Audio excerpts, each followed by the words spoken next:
10 মে ঢাকায় সমাবেশ করবে বিএনপি। এদিকে বাংলাদেশের গণতন্ত্র ধ্বংস করেছে বিএনপি, বলছেন ওবায়দুল কাদের। জানাবো বিএনপির ভাবনায় ক্লান্ত কাদের, বলছেন রিজভী। উপজেলাতেও আওয়ামী লীগ বনাম আওয়ামী লীগ। এবং সর্বশেষ জানাবো চ্যালেঞ্জের মুখে তরুণ মন্ত্রীরা। দর্শক শুনছিলেন সংবাদ শিরোনাম, এখন বিস্তারিত। 10 মে ঢাকায় সমাবেশ করবে বিএনপি।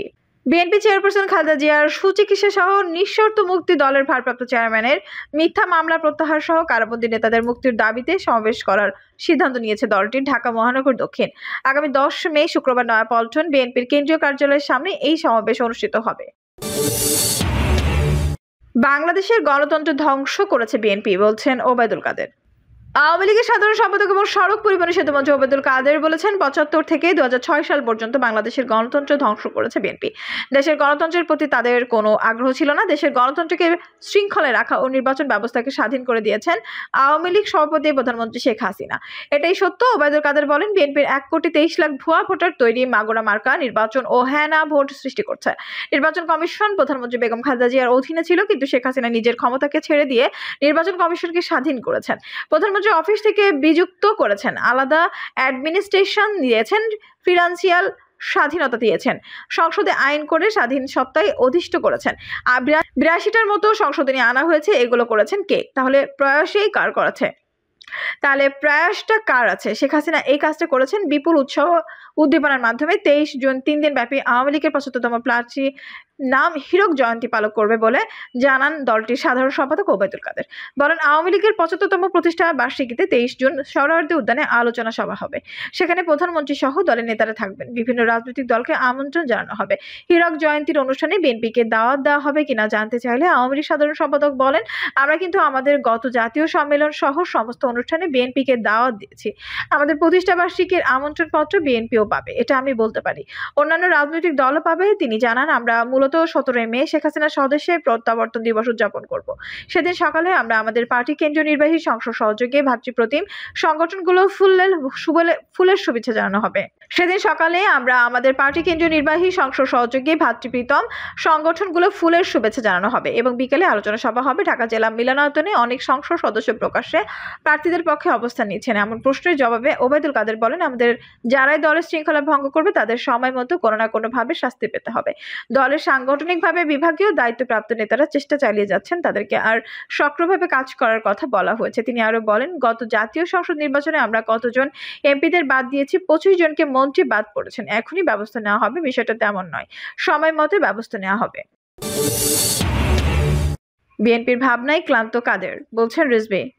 বিএনপির জ্যেষ্ঠ যুগ্ম মহাসচিব রুহুল কবির রিজভী বলেছেন, আওয়ামী লীগ সাধারণ সম্পাদক খুব বকবক করছেন, বেশি কথা বলছেন, মনে হচ্ছে বিএনপির জন্য খুব মায়া কান্না। বিএনপির ভাবনায় উনি ক্লান্ত হয়ে পড়েছেন।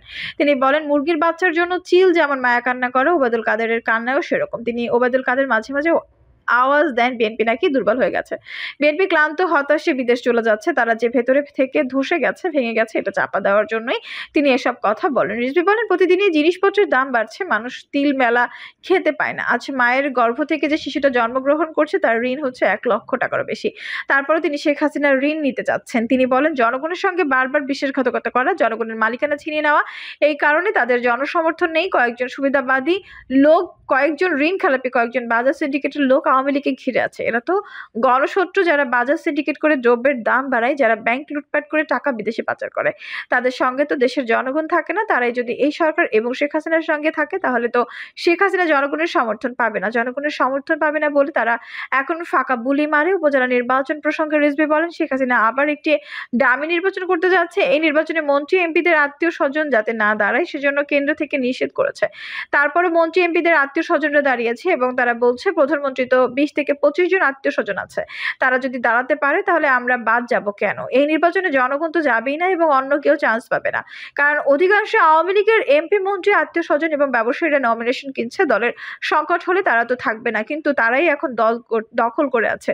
ওবায়দুল কাদেরের উদ্দেশ্য, তিনি বলেন, ভাঙা কলসি বাজে বেশি, আপনাদের আওয়ামী লীগ ভাঙা কলসি, তাই আপনারা বাচ্ছেন বেশি করে। জনগণকে যা দেখিয়েছেন, যা বলছেন সব মিথ্যা। ফ্লাইওভার, মেট্রো রেল, পদ্মা সেতু দেখান, এইবার বাজেট লক্ষ কোটি টাকার ঋণ চালাচ্ছেন কেন? জনগণের গলায় পা দিয়ে বিদ্যুতের বিল, গ্যাসের বিল, পানির বিল বাড়াচ্ছেন কেন? উপজেলাতে আওয়ামী লীগ বনাম আওয়ামী লীগ।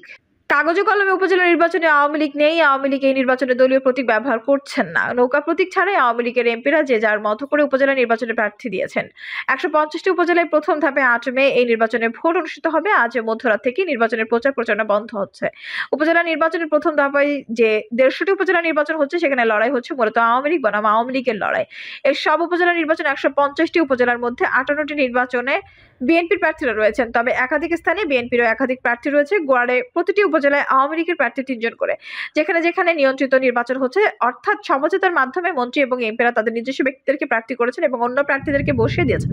এরকম প্রায় ৭০০টি উপজেলায় এবার নির্বাচন প্রতিদ্বন্দ্বিতাহীন হবে বলে মনে করা হচ্ছে। তবে বাকি আসনগুলোতে আওয়ামী লীগ বনাম আওয়ামী লীগের লড়াই হবে তীব্র। কোথাও কোথাও এই লড়াই সহিংস রূপ নিয়েছে।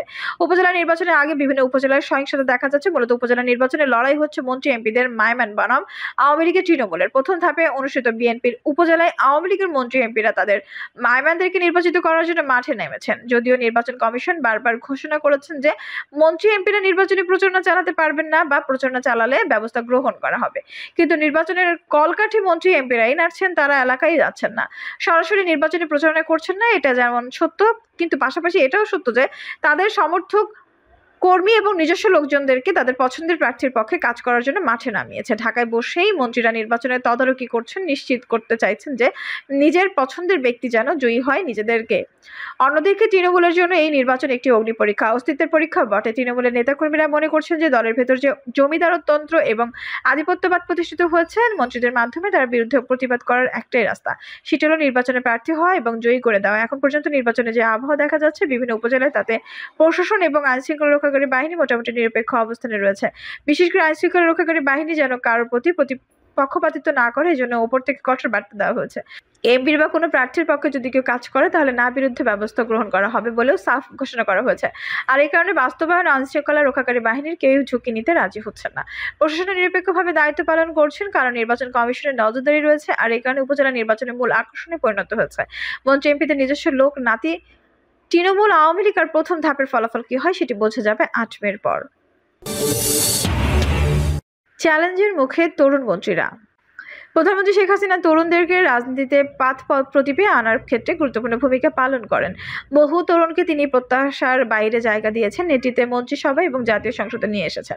এবারের যে মন্ত্রিসভা গঠিত হয়েছে, সেই মন্ত্রিসভা অভিজ্ঞতা এবং তারুণ্যের মিশেলে একটি মন্ত্রিসভা বলে রাজনীতি বিশ্লেষকরা মনে করেন। এই মন্ত্রিসভায় শেখ হাসিনা বেশ কিছু তরুণকে গুরুত্বপূর্ণ মন্ত্রণালয়ের দায়িত্ব দিয়ে সাহসী পদক্ষেপ গ্রহণ করেছেন। কিন্তু তরুণরা দায়িত্ব গ্রহণের পরপরই এখন চ্যালেঞ্জের মুখে পড়েছেন।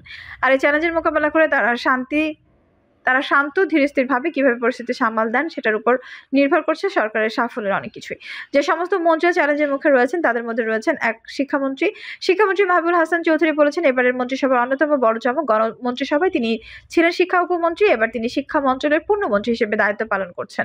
কিন্তু দায়িত্ব গ্রহণের পরপরই তিনি রীতিমতো চ্যালেঞ্জের মুখে পড়েছেন। বিশেষ করে এই তীব্র দাবদাহের মধ্যে শিক্ষা প্রতিষ্ঠান খোলা বন্ধ নিয়ে যে টানাপোড়েন তৈরি হয়েছে, সেই টানাপোড়েনের সাধারণ অভিভাবকদের কাছে শিক্ষামন্ত্রী সমালোচিত হচ্ছেন। বিশেষ করে হাইকোর্ট যখন প্রতিকূল আবহাওয়ার জন্য শিক্ষা প্রতিষ্ঠান বন্ধের সিদ্ধান্ত গ্রহণ করে, তখন তার বিরুদ্ধে আপিল করার সিদ্ধান্ত নিয়ে তিনি সমালোচিত হয়েছিলেন।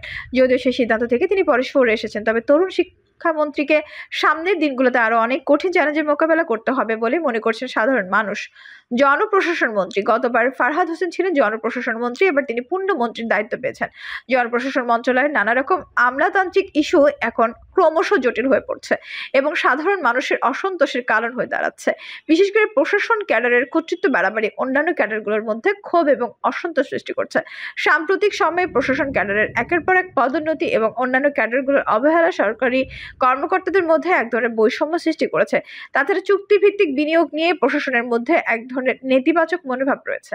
সেই নেতিবাচক মনোভাব কাটানোর জন্য জনপ্রশাসনকে কঠিন পরিস্থিতি মোকাবেলা করতে হচ্ছে। প্রশাসনের ন্যায়নীতি এবং যোগ্য ব্যক্তিদেরকে পদোন্নতি দেওয়ার বিষয়টিও এখন একটি বড় প্রশ্ন হিসেবে সামনে এসেছে। চাটুকার এবং মতলববাজদেরকে পদোন্নতি দেওয়ার বিরুদ্ধে সরকার কর্মকর্তাদের মধ্যে এক ধরনের অবস্থান তৈরি হয়েছে। আমলাদের বাড়ান্ত এখন সাধারণ মানুষের জন্য একটি বিরক্তিকর কারণ হয়ে দাঁড়িয়েছে। সাম্প্রতিক সময়ে আমলাদের নানা রকম দাবি দেওয়া ফিরিস্তি সাধারণ মানুষকে হতাশা করেছে। এই অবস্থায় আমলাতন্ত্রকে একটি শৃঙ্খলার মধ্যে নিয়ে আসা এবং তাদের খবরদারি বাড়াবাড়ির লাগাম টেনে ধরা যেন জনপ্রশাসন মন্ত্রীর জন্য একটি বড় চ্যালেঞ্জ হিসেবে বিবেচিত হচ্ছে। বাণিজ্য প্রতিমন্ত্রী আহসান ইসলাম টিটু ছিলেন এবারের মন্ত্রিসভার অন্যতম বড় চমক। এই তরুণ কিভাবে পরিস্থিতি নিয়ন্ত্রণ করে সেটা দেখার অপেক্ষা ছিল সাধারণ মানুষ। কিন্তু বাণিজ্য প্রতিমন্ত্রী এখন পর্যন্ত বাজারের উপর নিয়ন্ত্রণ প্রতিষ্ঠা করতে পারেনি, শৃঙ্খলা রক্ষা করতে পারেনি। তার এই দায়িত্বটি অত্যন্ত চ্যালেঞ্জিং। এই সমস্ত তরুণ মন্ত্রীরা তাদের উদ্ভাবনী নানা রকম দক্ষতা দিয়ে কিভাবে পরিস্থিতি সামাল দেন সেটার উপর নির্ভর করছে বাংলাদেশের রাজনীতিতে তারুণ্যের যোগ্যতা নির্ধারণ এবং ভবিষ্যৎ। দর্শক, এই ছিল এখনকার সর্বশেষ সংবাদ। নিউজটি ভালো লাগলে অবশ্যই একটা লাইক দিন, কমেন্টে আপনার মূল্যবান মতামত জানান। সবসময় আমাদের পাশে থাকতে সাবস্ক্রাইব করে বেল বাটনটি অন করে রাখুন। ধন্যবাদ।